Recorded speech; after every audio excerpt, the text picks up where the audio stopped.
क्या आपने दिक् अनुपात और दिक् कोजिया सही से पढ़ रखा है अध्याय 10 में?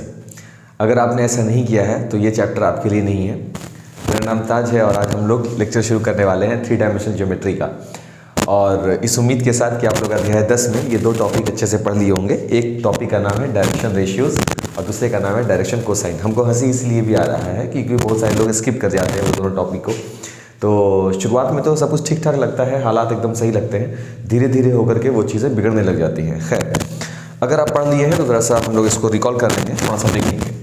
डायरेक्शन रेशियोज जो था, दिक् अनुपात जिसको हम बोलते हैं, किसी भी पॉइंट के लिए लाइक A1i है ना प्लस B1j प्लस C1k, इसके लिए जो हम लोग दिक् अनुपात शब्द इस्तेमाल करेंगे, दिक् अनुपात जो शब्द हम लिख रहे हैं जिसको हम लोग डायरेक्शन रेशियो लिखते हैं, रेशियोज बोलते हैं, वो हो जाएगा A1, B1 एंड C1। सही है ना। और जो दिक् कोजिया था, डायरेक्शन कोसाइन था, इसी पॉइंट A1i B1j C1k के लिए जो दिक् कोसाइन था वो हमको कैसे मिलता था? तो डायरेक्शन कोसाइन यानी कि दिक् कोसाइन डायरेक्शन कोसाइन दिक् कोज्या है ना। तो डायरेक्शन कोसाइन कैसे मिलता था कि हम लोग इसका यूनिट वेक्टर निकालते थे और उस यूनिट वेक्टर का जो स्केलर क्वांटिटी होती थी वही बनता था उसका डायरेक्शन कोसाइन। तो इसका स्केलर क्या बन जाएगा? वो हो जाएगा A1 upon under root A1 का स्क्वायर प्लस B1 का स्क्वायर प्लस C1 का स्क्वायर। दूसरा वाला हो जाएगा, देखो यहाँ पे वेक्टर नहीं लगा सकते क्योंकि हम लोग स्केलर एंटिटी को लेते हैं, है ना। दूसरा वाला हो जाएगा B1 upon under root A1 का स्क्वायर प्लस B1 का स्क्वायर प्लस C1 का स्क्वायर। तीसरा वाला हो जाएगा C1 upon under root A1 का स्क्वायर B1 का स्क्वायर और प्लस C1 का स्क्वायर। ये मिल गया हमको क्या? Direction cosine. अच्छा, अगर हम लोग पढ़े, फिर हमको हंसी आ जाएगा क्योंकि हम फिर से वही बात बोलने वाले हैं। अगर हम लोग पढ़े हैं अपने प्रीवियस चैप्टर में तो वो भी हमको मालूम होगा कि L जो होता है वो कॉस अल्फा के लिए कंसिडर किया जाता है। तो उसका वैल्यू हमको क्या मिल गया है? A1 upon under root A1 का स्क्वायर प्लस B1 का स्क्वायर प्लस C1 का स्क्वायर। अच्छा, M जो पढ़े तो M कॉस बीटा बोला जाता है। एकदम बाबू तुम अच्छे से रिलेट कर रहे होगे मेरे बात से, क्योंकि ज़्यादा दिन हम लोग नहीं हुआ है, अगर ये टॉपिक हम लोग देख रहे हैं ज़्यादा दिन नहीं हुआ है हम लोगों को पढ़े हुए। N बराबर क्या हो जाएगा बाबू? Cos gamma. तो वो हो जाएगा C1 बटे अंडर रूट A1 का स्क्वायर प्लस B1 का स्क्वायर प्लस C1 का स्क्वायर। तो बाबू हमको ये बताओ, अगर हम निकालना चाहें L square plus M square plus N square, या इसको हम बोले कि अगर हम निकालना चाहें cos square alpha plus cos square beta plus cos square gamma, तब क्या होगा? इसका स्क्वायर प्लस इसका स्क्वायर प्लस इसका स्क्वायर करना पड़ेगा। तो जब हम इसका स्क्वायर करेंगे, कुछ बातें डायरेक्ट हम लोग कर रहे हैं, थोड़ा देख लोगे इसको।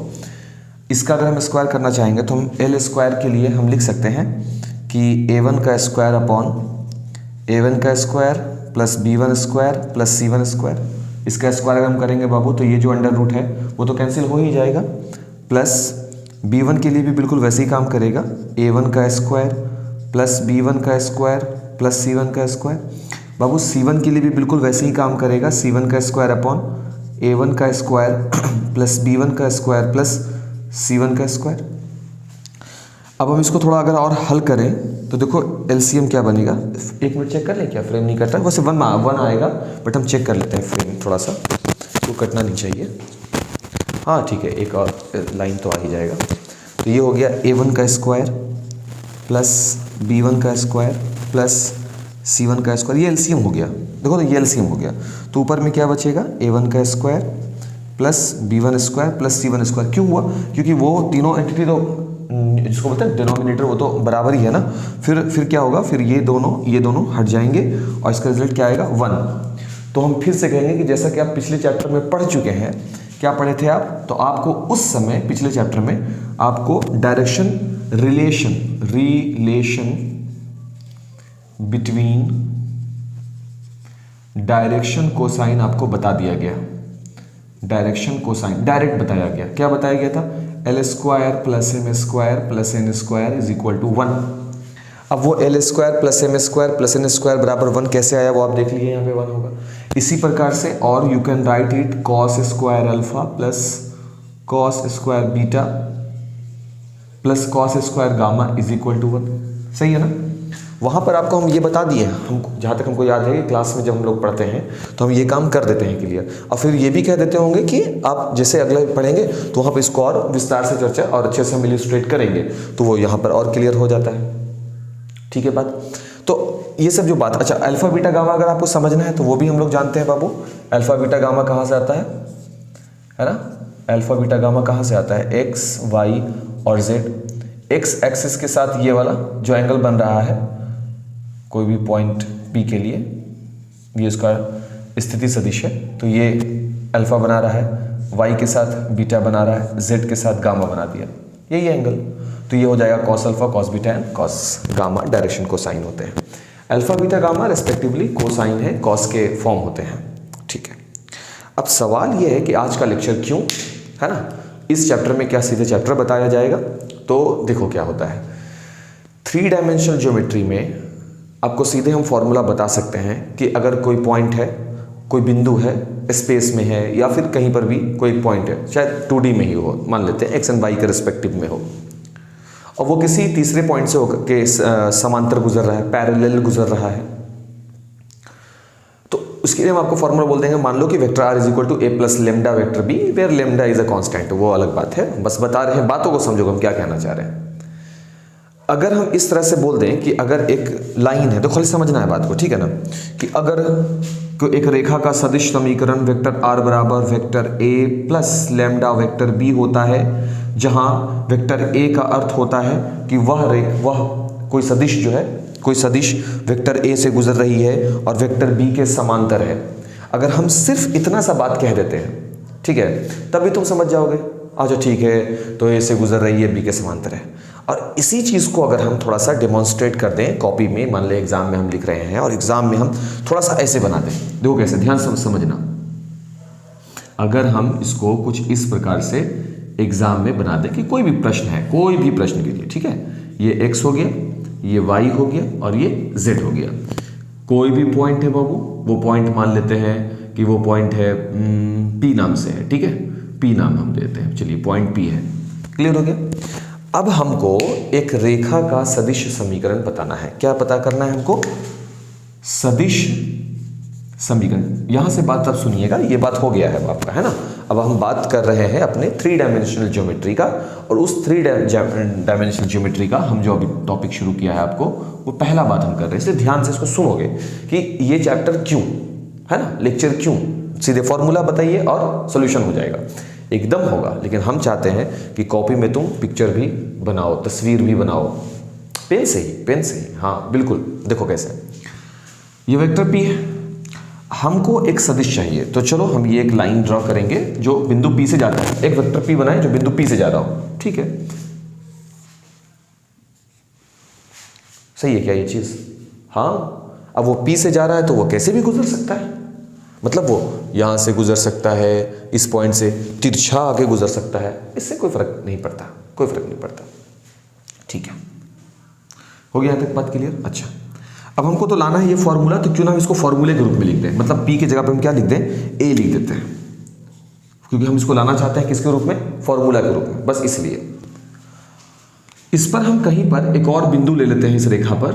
अब वो मेरा कोई भी पोजीशन वेक्टर बनाएंगे तो बाद में बात होगी उसकी, ठीक है।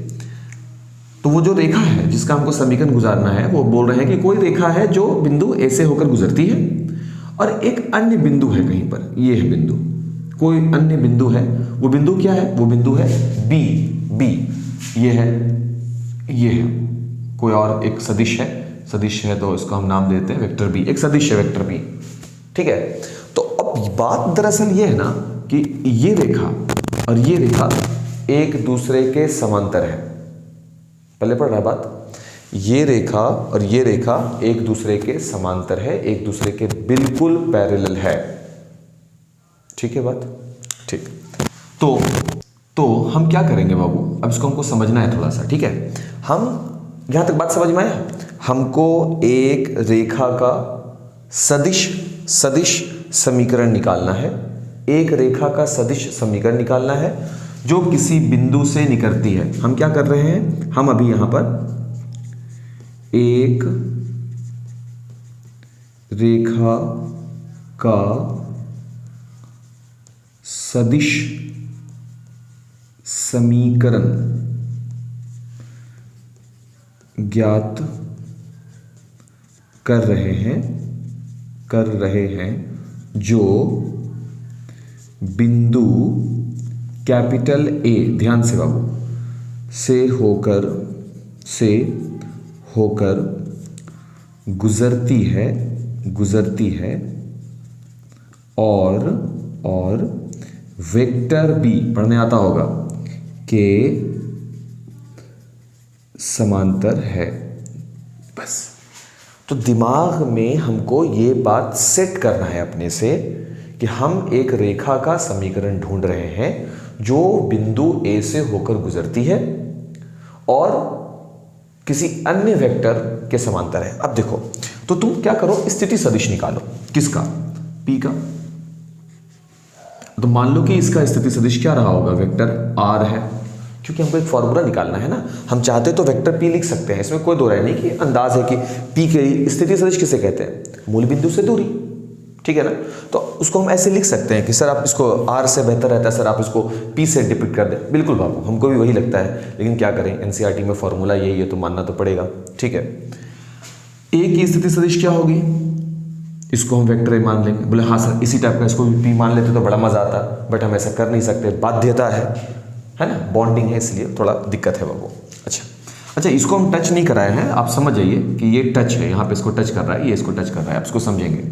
तो अब हम इसको थोड़ा सा, फोटो को थोड़ा ठीक कर दें, ये फोटो को हम थोड़ा सा ठीक कर दें कि ये ऐसा है, ये वेक्टर ऐसा है, ठीक है, और ये वेक्टर भी ऐसा है, तभी दोनों समांतर होगा। ये वाला जो लाइन है बाबू, इसी का हमको समीकरण निकालना है। हमको किस रेखा का समीकरण निकालना है, इस रेखा का, जो किससे होकर गुजर रही है, बिंदु ए से होकर गुजर रही है, किसके समांतर है, बी के।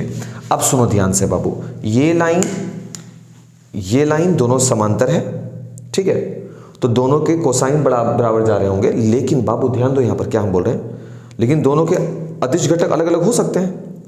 मतलब एक सदिश, ध्यान समझना, दोनों सदिश को, दोनों का दिशा यही है, सब कुछ, दोनों समांतर है, बराबर दूरी मेंटेन है, ठीक है, समांतर भी है, मतलब ऐसे भी हो जाएंगे, इसको समझिए, कोऑर्डिनेटिव वाला नियम सब कुछ मानेगा। अगर दो सदिश समांतर हैं बाबू, तो अगर एक सदिश 2i 2j और 2k होंगे, तो दूसरे सदिश कैसे हो जाएंगे, 4i 4j 4k होंगे। सवाल है क्यों, क्योंकि समांतर सदिश, याद करो, अनुपात उनके बराबर होते हैं।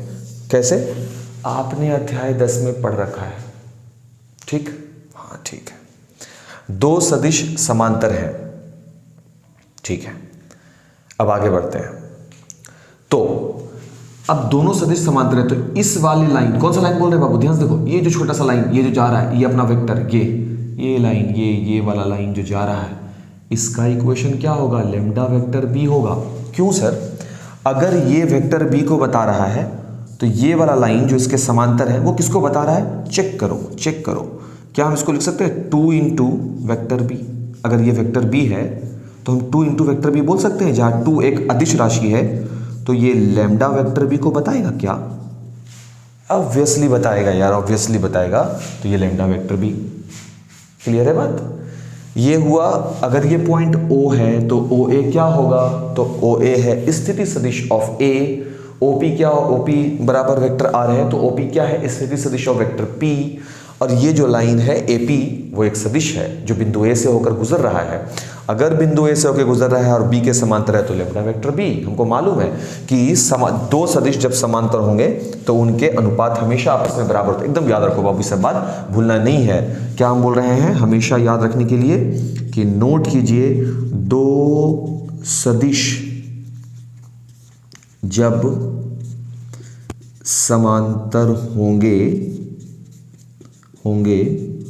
तो उनके दिक् अनुपात, इसको दिक् अनुपात बोलते हैं ना, 2-4 दिक् अनुपातों का जो रेशियो होगा, जो अनुपात, डायरेक्शन अनुपात क्या होगा, इक्वल होगा, समान होगा। या हम ये कह दें कि उनके अदिश घटक आपस में अनुपात, अदिश घटकों का अनुपात बराबर होगा। इससे बेहतर शब्द लगेगा कि अदिश घटकों का अनुपात समान होगा, ये हम कह सकते हैं। उनके अदिश घटक कौन हो गए सर? तो अदिश घटक यह देखिए यहाँ है 2 तो इनका 4, इनका 2 + 2 इनका 4, इनका 2 इनका 4। देखिए 1:2, 1:2, 1:2, सेम यार। अब हम यहाँ पर अप्लाई करेंगे त्रिभुज के योग संबंधी नियम। क्या कहता है?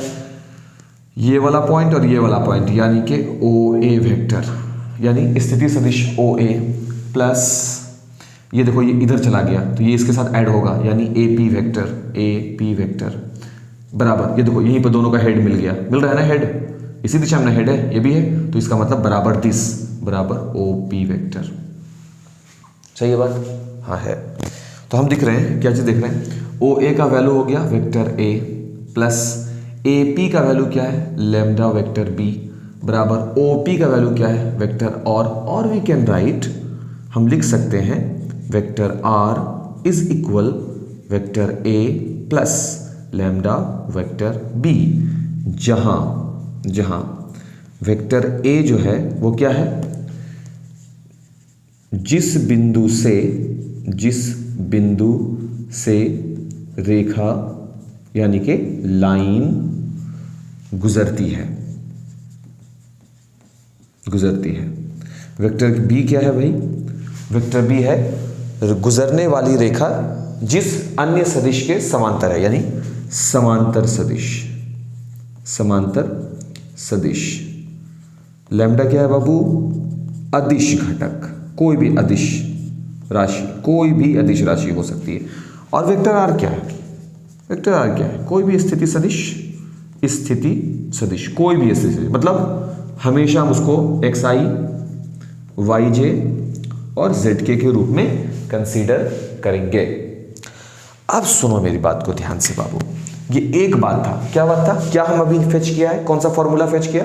हम फॉर्मूला निकाला है, अगर कोई रेखा किसी बिंदु से होकर गुजरती हो और वो किसी अन्य बिंदु के समांतर भी हो तो उसका समीकरण vector R is equal to vector A plus lambda vector B होगा। तो ये हुआ इसका इक्वेशन। इस समीकरण को बोला जाता है रेखा का सदिश समीकरण। वेरी इंपॉर्टेंट बात, रेखा का सदिश समीकरण। एक बार हम फ्रेम देख लेते हैं तो हम इस तरफ भी रेखा का कार्तीय समीकरण हम आपको बताते हैं कि Cartesian equation of a line vector R is equal to vector A plus lambda vector B Cartesian नहीं है, कार्तीय नहीं है, ये vector equation of a line है, ये सदिश समीकरण है, ये vector equation of a line है। हम लोग Cartesian equation of a line देखेंगे।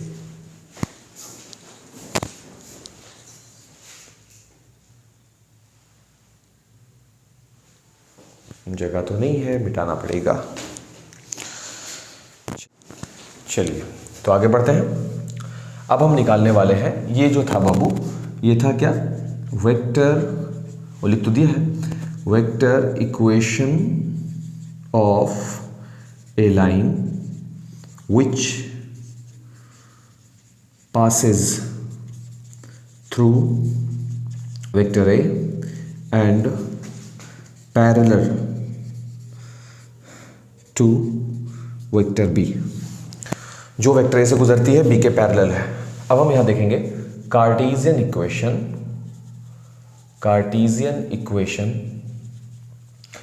ऑफ ए लाइन, कार्तीय समीकरण एक रेखा का। ध्यान से हम इसी से बनाएंगे, देखिए कैसे। चूंकि vector R is equal vector A plus lambda vector B given है, मतलब दिया गया है कि वो vector A plus lambda vector B है। अब हम क्या करेंगे कि इसमें ध्यान से देखो, तो ये है वेक्टर B, ठीक है। हम इसका इक्वेशन लिखेंगे। इक्वेशन क्या होगा वेक्टर B का? और जो भी वेक्टर बी का इक्वेशन आप कुछ भी लिख सकते हैं, लेकिन यहाँ पर हम इक्वेशन में वो वैल्यू को मान करके लिखेंगे जिससे कि हमको एक फॉर्मूला मिले, ठीक है। जिस तरह से अभी हम यहाँ पर वेक्टर आर माने थे ना, बिल्कुल वैसे ही। तो हम यहाँ पर एक्स वाई जेड ना मानते हुए हम मानेंगे इसका इक्वेशन ए आई प्लस बी जे प्लस सी के। लेकिन हाँ, इससे क्या फ़ायदा होना है, क्या आपको वैल्यू मिलेगा, वो हम आपको डायरेक्ट बता देंगे, ठीक है। उसके लिए परेशान नहीं होना है। ये जो है वेक्टर ओ ए के लिए, ये जो ए है इसका, ये इसका ओ ए जिसको आप बोल रहे हो, यानी वेक्टर ए बोल रहे हो, इस वेक्टर ए का जो इक्वेशन है, ये इक्वेशन जो है वो है x1 i y1 j z1 k। हो गया, सब हो गया। और x तो हम आपको बता ही दिए हैं कि x हमेशा x i y j और z k होता है, ये 1 होंगे। ओ ए पॉइंट के लिए 1 1 होंगे। चलिए हम इसमें सबको अलग अलग करेंगे। तो वेक्टर r जो होगा वो x i plus y j plus z के।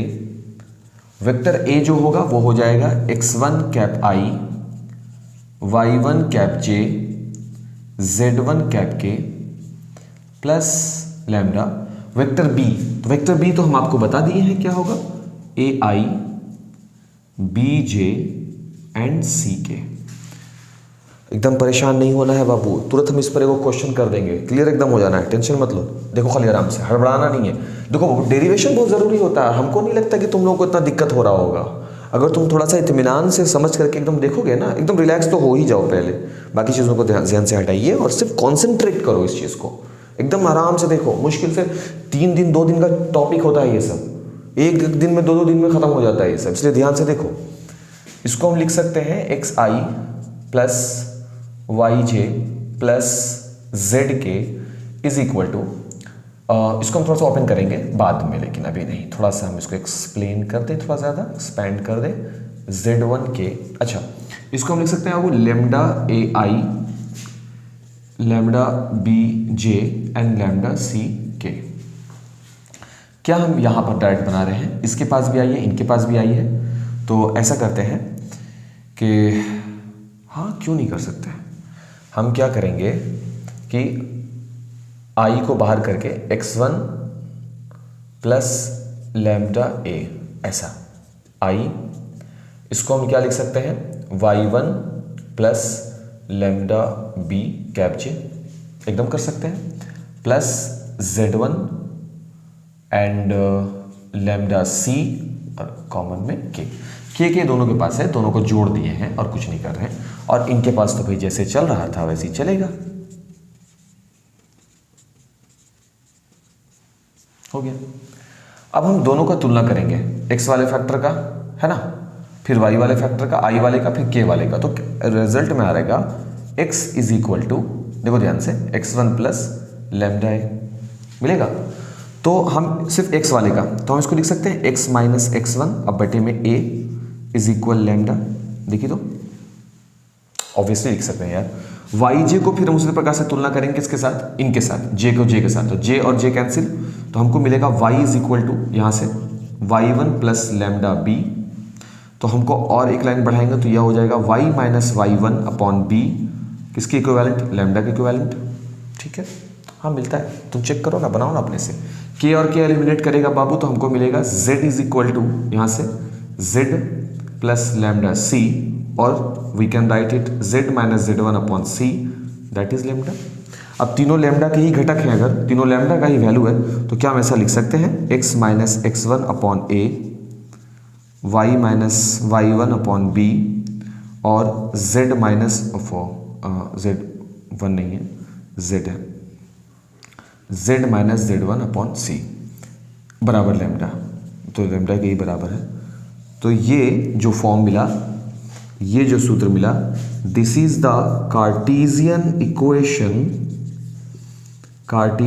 इक्वेशन ऑफ ए लाइन, ध्यान से, पासिंग थ्रू। अब सुनो ध्यान से, हम यहाँ क्या लिख रहे हैं, ये वाला जो लिखे हैं पढ़ो ध्यान से, vector equation of a line passes through vector A, जो वेक्टर ए से होकर गुजरता है, और हम यहाँ लिख रहे हैं पासेस थ्रू, पासिंग जो जा रही है उस पर मत जाओ यार, ये गुजरती है, ये गुजर रही है, एक ही बात है, ठीक है ना, उतना चलता है। Cartesian equation of a line passing through, अब ये कहाँ से गुजर रही है चेक करो, ये वेक्टर ए से गुजरती है, ये कहाँ से गुजर रही है, देखो वेक्टर ए से, तो वेक्टर ए के घटक कौन है, तो वेक्टर ए के घटक कौन है, यही ना है, एक्स आई वाई जे जेड के, तो हम बोलेंगे passing through x1 y1 z1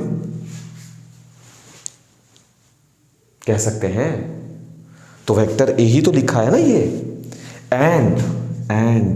and किसके पैरेलल है, तो वेक्टर दिस के, तो वेक्टर बी का क्या है, एंड पैरेलल टू किसके पैरेलल है, A B and C. Check this out, check करो ना जल्दी से, समझ में आ रहा है बात, कितना मुश्किल। तो अगर तुम चाहो, अब सुनो, अब ऐसा क्यों लिख रहे हैं यहां पर, आप वेक्टर क्यों नहीं लिखे, तो बाबू ये सदिश रूप नहीं है ना, ये सदिश इक्वेशन है क्या, नहीं, ये वेक्टर इक्वेशन नहीं है। वेक्टर इक्वेशन नहीं रहने पर ये जो चीज है ये वेक्टर ए ही तो है, और ये जो चीज है ये वेक्टर बी ही तो है। अब हमको दिमाग को समझाना है क्या, अगर हमको किसी रेखा का कार्तीय समीकरण निकालना है, अगर हमको किसी रेखा का कार्तीय समीकरण निकालना है, तो वह रेखा जिस बिंदु से होकर गुजर रही है उसके अदिश घटक को x में, y में और z में घटाना है, और जिसके समांतर है उसके अदिश घटक को। अब बाबू एक बात बताओ, अगर कोई रेखा 2i माइनस का 3j प्लस का 4k हो, कोई भी रेखा हो, कोई भी वेक्टर भी मान लो, तो इसका अदिश घटक कौन होगा, अदिश घटक कौन होगा, तुम बोलोगे 2 माइनस 3 और 4 है, और क्या इसका दिक् अनुपात कौन होगा, इसका दिक् अनुपात कौन होगा, तुम बोलोगे सर 2 माइनस 3 और 4, यही होते हैं ना, अरे यही होते हैं ना, बिल्कुल, तो बस वही चीज तो हुआ। तो तुम देखो कि जो अदिश घटक है वही दिक् अनुपात है, तो हम क्या कह सकते हैं, क्या हम कह सकते हैं कि ये वाला जो रेखा है जिस बिंदु के समांतर गुजरा है, यानी वेक्टर बी के समांतर, जिस लाइन के समांतर गुजरा है उस लाइन का दिक् अनुपात क्या होगा, तो हम कह सकते हैं कि A B C vector B के दिक् अनुपात है, और x1 y1 और z1 वेक्टर ए के ये जो सदिश है ओ ए वेक्टर ए के दिक् अनुपात है, कह सकते हैं। अब आप ऐसा सा काम काहे कर रहे हैं सर, अगर प्रश्न आ जाए तो उसको भी हम लोग खंडन कर सकते हैं, उस बात का बिल्कुल खंडन कर सकते हैं। क्यों कर सकते हैं वो भी बात होगी, परेशान होने वाला तो कुछ ऐसा है नहीं। क्यों कर सकते हैं उसके लिए हम लोग जब ऑब्जेक्टिव्स में पहुंचेंगे ना तब हम वहाँ पूछेंगे ये सब बात, इसीलिए तो ये सब बात को आप नोट कर लीजिएगा। नोट क्या करना है यार, ये तो लॉजिक है, इसको आपको ध्यान रखना है। इस पर एक क्वेश्चन हम लोग करते हैं, जल्दी से इसको चेक करो, जल्दी से इसको ठीक करो।